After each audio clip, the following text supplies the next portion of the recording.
Hermanos queridos, agradecemos muchísimo a Dios nuestro Señor este día que hemos deseado tanto los catamarqueños y tanto tiempo.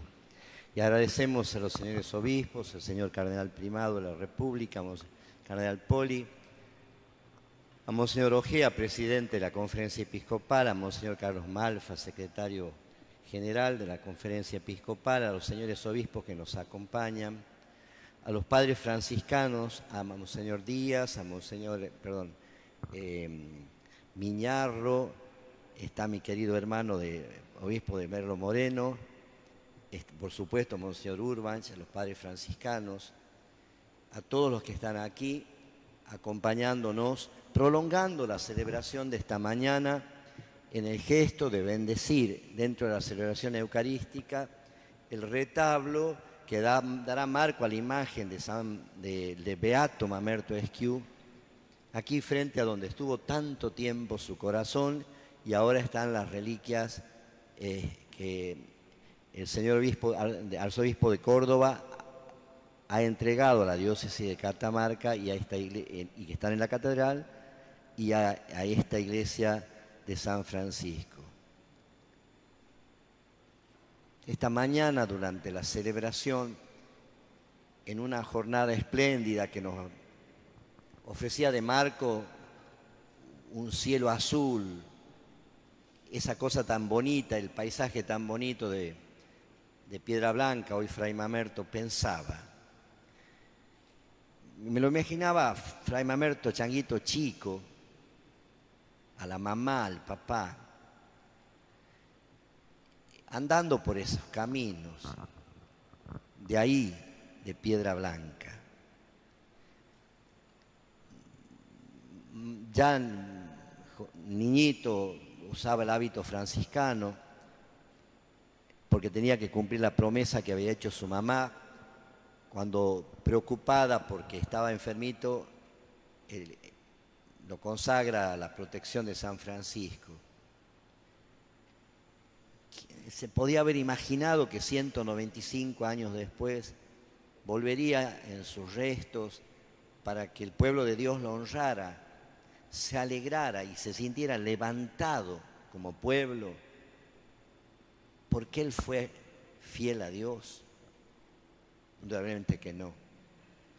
Pero todos hoy somos un poco más cristianos o nos sentimos más comprometidos porque este hermano nuestro ha sido fiel.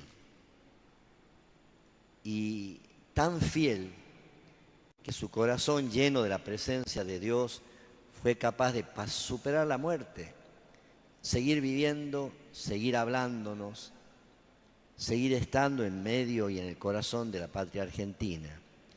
Y esperamos que pronto, cuando llegue la canonización, ya ofrecido para el mundo entero. Qué fuerza que tiene el amor de Dios. Y me preguntaba y me pregunto ahora, si nos podés decir, Mamerto, cuando vivías acá y estabas en el convento, en tu celda, estudiando, antes en lo que es la Quintana, chicos de la Quintana, siéntanse orgullosos, van al mismo colegio que un santo, ¿me entendés? Era un colegio de mucho prestigio. Nicolás Avellaneda decía que para aprender latín, aún yendo a la Universidad de Córdoba, tienen que venir aquí, porque se enseñaba muy bien, estaba el padre Quintana y había otro sacerdote que eran latinistas de primera. Eso lo dice Nicolás Avellaneda, que fue presidente de la República Argentina, el único presidente de confesión católica, es decir, confeso católico en la historia. Él decía eso, porque lo admiraba muchísimo Esquiú, porque sabía del dolor y del cariño de Esquiú por su padre, que lo mataron en Metán, víctima de las guerras fratricidas. Bueno, él estudió acá y era capaz, y por eso él, cuando llega a ser sacerdote, empieza a enseñar. Ya de antes enseñaba aquí, en el convento y en la zona de lo que es el Colegio de la Quintana hoy, y cuando se abre ese colegio seminario en lo que hoy es el Colegio Nacional, le piden que vaya a enseñar también ahí filosofía. Y él introduce como texto de lectura y de estudio Balmes, un filósofo español, elogiado por el Papa Pío XII, que es considerado como uno de los precursores de lo que va a ser la doctrina social de la Iglesia. Le dicen no podés enseñar porque había que enseñar en latín. Y dice, yo lo voy a traducir. Entonces él traducía al latín y les enseñaba filosofía en latín.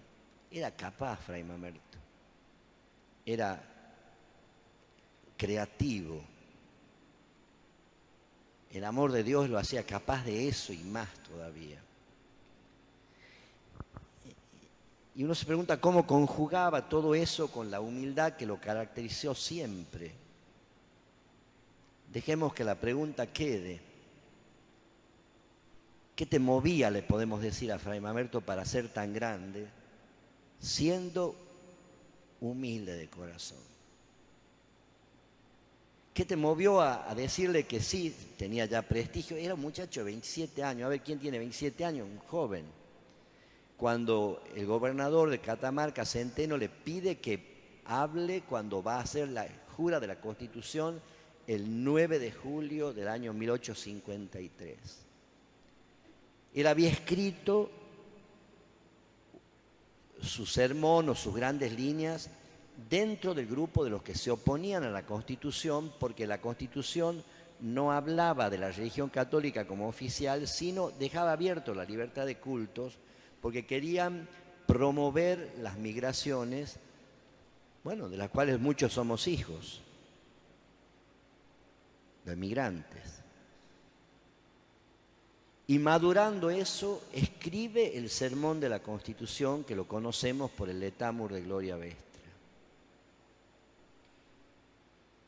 Le gustó a Centeno, al gobernador. Se lo manda a Salvador María del Carril, que era el vicepresidente. Y le dice a su secretario, lee esto, a ver, que nos han mandado unas cosas de fraile, dice.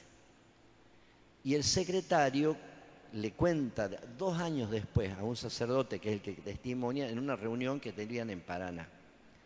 Todavía hablaban de ese discurso de Esquiú. Dice, yo me puse a leer, llamo a los que estaban en mi oficina, y empecé a macanear, a burlarme, que iba a venir un fraile a hablar acá.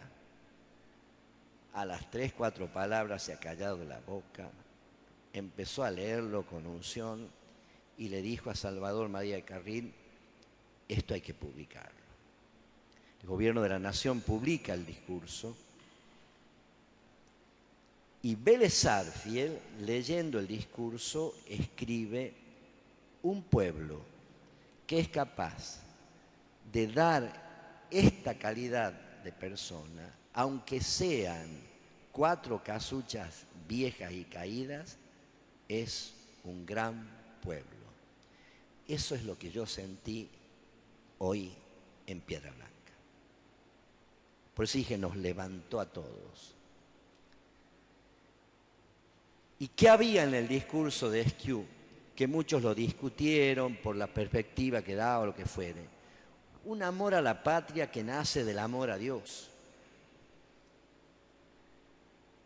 Los hombres humildes son grandes, son libres.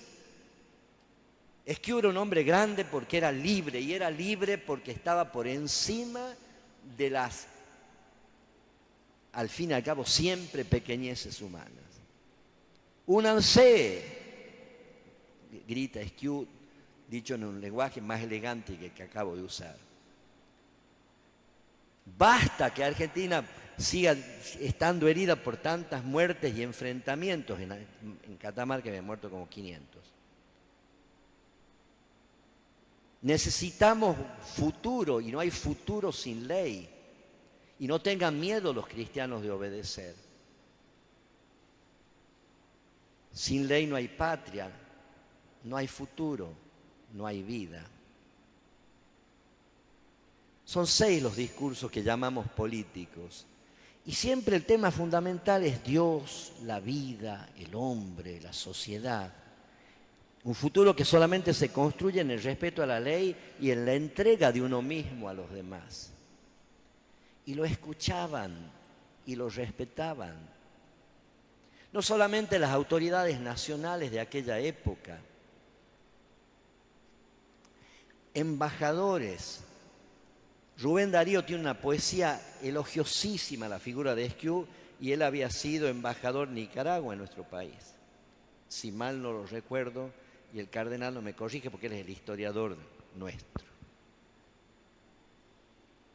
O Lugones, que se acordaba de cuando él fue a predicar al norte de Córdoba, y llegaré a esa anécdota. Pero toda la vida de Esquiú es así, y siempre buscando una fidelidad. Por eso en un momento pide irse a Tarija. En el convento de Tarija todavía hay algún libro que es de él, como hay uno en Paraná, cuando él estuvo como canciller del obispo Segura, el primer obispo de Paraná, Segura y Cubas. Bueno, en el convento de Tarija está la biblioteca, y ahí fue él, pero no se salvó de la fama que tenía de buen predicador, y los comentarios incluso de gente del gobierno muy prestigiosos. Y entonces el obispo de Sucre, Charcas o Cochabamba, tiene 5 nombres la ciudad, es la capital del Poder Judicial de Bolivia aún hoy, sede de la audiencia de Charcas. Ahí él enseña 7 años filosofía a los seminaristas de la diócesis. Y siempre sirviendo. Ahí desplegó una gran actividad misionera él. Luego viene la propuesta de ser arzobispo de Buenos Aires, su huida hasta Quito, hasta Ecuador, perdón. No fue a la ciudad de Quito, sino en la costa. Cuando él se entera que va a ser Monseñor Aneiros, el obispo de Buenos Aires, vuelve. Y luego va a Tierra Santa. Es interesante ver la pasión con que él habla de los lugares de Jesús. Se ve que lo valoraban porque en Salta los padres franciscanos de la provincia romana han hecho toda una capilla que ha sido ornamentada en el frontis por un artista, recordando la figura del pastor. Y allá en Tierra Santa hay placas que recuerdan el paso de Esquiú. ¿De dónde le viene esa grandeza? Si él buscó siempre pasar desapercibido. Bueno, después viene el obispado de Córdoba, que lo acepta porque el Papa le dice el nuncio, es voluntad del Papa, y él dijo, bueno, si lo quiere el Papa, es la voluntad de Dios. Y en los 2 años que estuvo en Córdoba, un primer año se dedicó a trabajar en la cuestión de salvar el derecho de la Iglesia, de nombrar a los sacerdotes, a los profesores de teología en la universidad, y en componer algunos problemas que había del clero. Incluso a él lo nombra en uno de los puestos de coordinación al cura Brochero, Esquiú. Y el segundo año se dedica a misionar. Y se vino para aquí, para el norte, hacia el límite con Santiago del Estero, y recorría, ha estado casi todo el año trabajando y misionando, llevaba jesuitas o predicaba a él, confesaba, se dedicaba a atender a la gente. Y ahí Lugones se acuerda y escribe la poesía de Esquiú. Hacía muchos años que no teníamos visita pastoral. ¿Cómo habrá predicado que a Lugones escribe en el año 30 del siglo XX, en 1930 más o menos, recordando la figura de Esquiú? ¿Qué fuerza habrá tenido la palabra para que este hombre se acordara de él? Tiene que ir a resolver los problemas de La Rioja y va a La Rioja. Los regalos que le dieron, dio todo. Se sentía mal. Venía en carruaje para tomar el tren, él siempre viajaba en segunda. Se muere en el Suncho. Una tarde de calor, de los calores nuestros, cerca de la salina. y sus restos, por orden del gobierno de la nación, viajaron en primera clase del tren. En Avellaneda se detiene, hacen la necropsia por orden del presidente Roca, y ahí su hermano, al ver que el corazón estaba mejor conservado, lo iba a llevar a Salta, porque su hermano vivía en Salta. Por eso Esquiú fue algunas veces a Salta, porque además el obispo de Salta había sido su maestro, don Buenaventura Rizo Patrón. Pero cuando viene acá dice, no, tiene que quedar acá. Y ahí estuvo. Hasta que lo robaron la primera vez en la década del 90, al comienzo. Recuerdo ese día, cuando lo encontraron también. Y luego el segundo robo ya no se recuperó. Quizás porque su corazón es de todos. No hacía falta que quede visible. Ahora tenemos otras reliquias. Esa es la vida de un hombre que buscó no aparecer, pero que había algo que no podía no aparecer. Hacía que no pudiera no aparecer. ¿Qué es?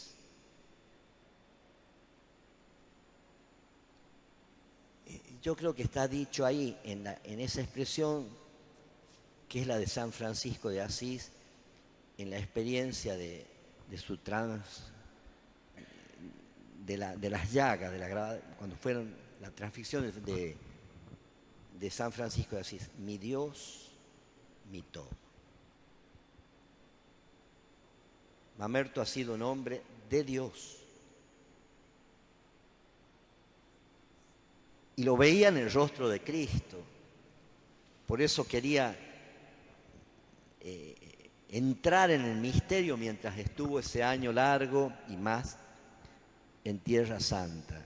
Pero lo vivió siempre, lo vivió en la oración y lo vivía intensamente. Y lo recomendaba. Hay dos anécdotas. Una, un curita que fue a quejarse, decirle, era obispo, que no tenía tiempo. Entonces después que habla, le dice, bueno, ¿y qué hago? Reza el doble, le dijo Esquiú. Y otro, un matrimonio que estaba desavenido, estaba por separar, los escucha, termina, se despiden y le da un rosario. Bueno, dice, denos otro, pues ya nos vamos a separar. No, durante 15 días van a rezar juntos, después venga. Y el matrimonio se encontró rezando juntos el rosario. Ese es Esquiú. Creía en la oración. Ese vínculo con Dios lo hizo así, amigo del Señor. Y eso trasciende la vida de las personas. Y el estilo, bien franciscano y bien arraigado en su experiencia de vida, era de la pobreza. Para viajar a Tarija tuvo que pedir, no tenía. No sé si fue a Tarija o cuando se iba de Tarija hacia Ecuador.